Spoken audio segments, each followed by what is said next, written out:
Ipinatawag ng NAPOLCOM ang isang lalaking nagbihis pulis para sa isang Halloween party. Paglapastangan daw yan sa Philippine National Police. Nasa frontline ng balitang yan si Brian Castillo. Todo pose ang lalaking ito na naka-blue sleeveless top at navy blue pants para sa isang Halloween party nitong October 31 sa Makati. Bagay na nakarating sa tanggapan ng National Police Commission o NAPOLCOM. Kung sisilipin po ninyo, pati nga ako yung tsapa ng pulis, ginupit pa doon eh. Yun po ang GOA-C uniform ng PNP na tinapyasan ng ang sleeves at ginawang costume. Pinuna rin yan ng PNP. At parang nalipastangan yung uniform. Ang uniform na yan, it symbolizes Philippine National Police. Whether it appears not to be police uniform, pero it is a police uniform.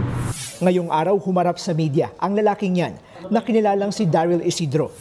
Ako po ay lubos na humihingi ng pasensya at buong kababaang loob at humihingi ng kapatawaran. Yung pong pumasok sa isip ko na superhero po yung mga ating mga kapulisan na nagtatanggol sa ating mamamayan po at sa ating lipunan.